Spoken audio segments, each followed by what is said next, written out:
Fala, meu povo, Kaique Ferreira em mais um Clube do Livro. Estamos aqui no estúdio do Cash Arretado.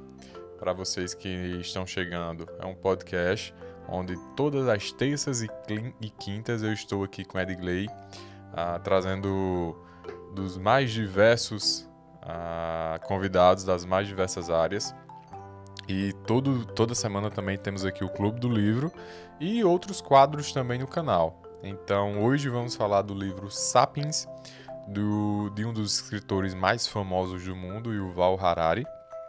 Mas antes de continuar, peço que você se inscreva no canal, é de graça, deixe o seu joinha, ative aí o sininho das notificações, deixe os seus comentários, recomendações, se você já leu o livro.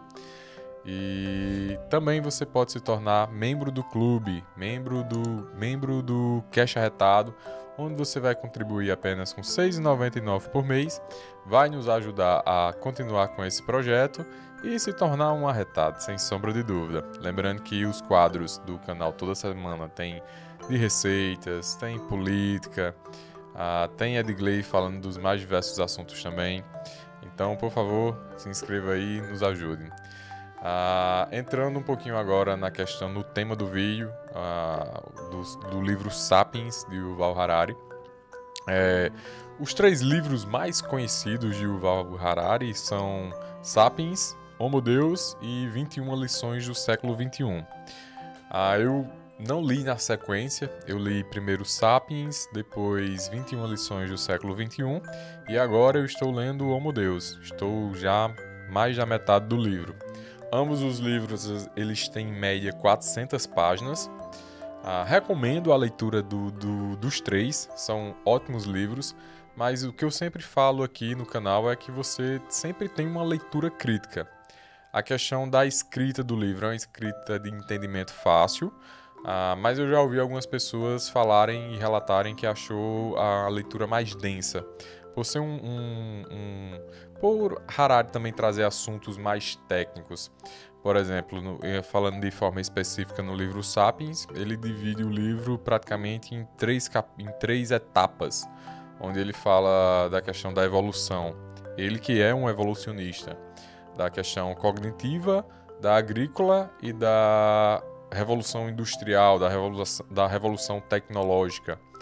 Então ele traz desde esse conceito do Homo sapiens, onde ele levanta a teoria que o Homo existia-se várias espécies de Homo no mundo e que existe a sapiens hoje porque eliminamos a mais fraca. Então ele é um evolucionista, bate muito na questão da religiosidade. Ele é não sei se, entre aspas, eu posso falar crítico, mas o cara, ele é evolucionista, né? Então, só por isso ele já não acredita na Bíblia, ele fala muito critica muito a religião. Quando eu falo religião, eu estou falando de todas, de islamismo, catolicismo, enfim, de todas. E aí ele traz muito esses temas mais polêmicos também, onde afeta várias pessoas. Mas ele é um excelente escritor. Eu sempre que recomendo esse livro, eu recomendo para as pessoas e sempre falo, olha, leia e leia de forma crítica. Porque, querendo ou não, é um grande influenciador. Então, é necessário também que as pessoas entendam que tudo que está ali no livro de Harari, existem outras teorias, existem outras pessoas que defendem outras ideias, outras teorias, e aquilo não pode ser tido como verdade absoluta. Então, sempre que eu indico esse livro, eu indico e coloco essas ressalvas. Mas dos três livros que eu li e do que eu estou lendo agora, na verdade, o que eu mais gostei foi 21 lições para o século XXI, onde traz muito a questão tecnológica. Harari é um excelente pensador quando ele pensa na questão do avanço tecnológico, a inteligência artificial, e ele traz muitos debates sobre o tema. E isso é interessante.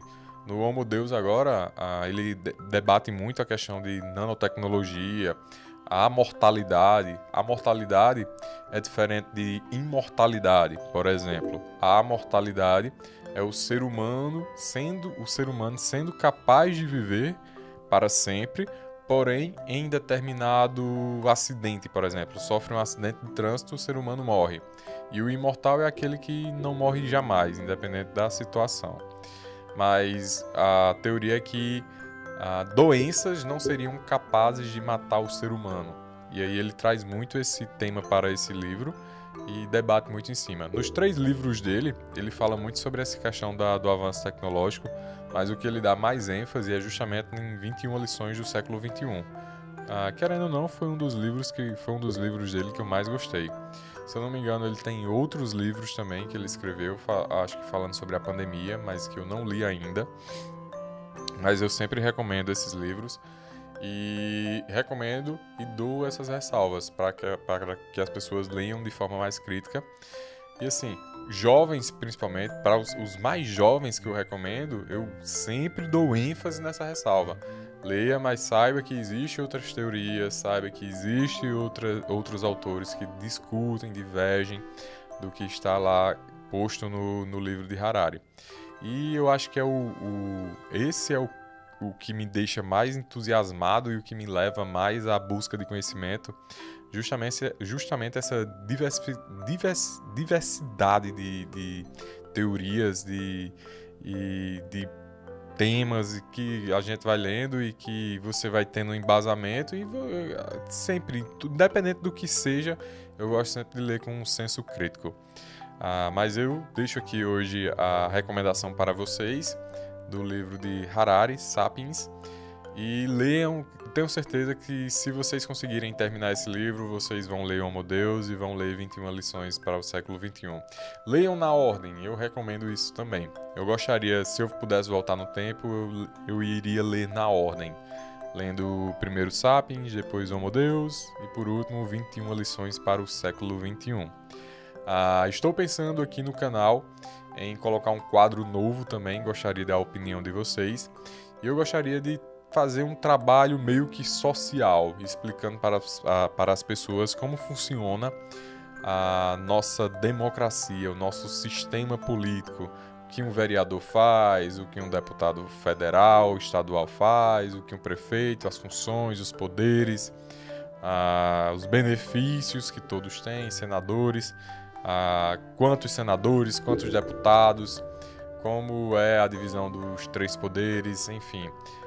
Estou pensando em fazer esse quadro aqui no canal e aí eu teria que dar uma pausa aqui no Clube do Livro. Então eu peço a opinião de vocês. Seria mais para uma vontade minha de levar conhecimento e conhecimento básico, que é algo que falta muito para a nossa população. Eu identifico isso hoje na sociedade, principalmente no meio que eu vivo. Se a gente for sair na rua e perguntar às pessoas quantos deputados a gente tem, quantos senadores a gente tem, perguntas muito básicas, e eu acredito que a grande maioria das pessoas nem vão saber, principalmente a função, por exemplo, se a gente for entrar em assuntos que são mais complexos, né? Não era nem para ser. Eu sempre defendo que a educação é a base de tudo e política, democracia, nosso sistema era para ser bem enfatizado na sala de aula. Eu acredito que a política, como funciona o sistema, sem ideologias, é só para trazer o como funciona. Não é para defender ideologia A, ideologia B, ou candidato A, candidato B, não. É só para dizer, olha, o sistema funciona assim. Então deixa aí a sua opinião, o que é que você acha disso. E fico muito agradecido desde já. Te vejo na próxima semana. Como fazer esse material vai dar bastante trabalho, porque eu vou estudar, vou rever tudo de novo, de algo que eu já estudei há anos atrás. Eu estudei toda essa questão de direito civil, direito administrativo, política eu estudei quando eu estava estudando para concurso, então já faz muitos anos, e isso no tempo de graduação da universidade. Então, se vocês gostarem desse conteúdo, gostarem que eu traga esse conteúdo para cá, vocês avisem que eu vou me esforçar ao máximo para levar esse conteúdo para vocês, trazer esse conteúdo para vocês. De antemão, muitíssimo obrigado. Nos vemos na próxima semana, seja com o Clube do Livro ou seja com a primeira aula sobre sistema político, como funcionam as coisas aqui no nosso país. Tamo junto, até a próxima semana. Tchau, tchau.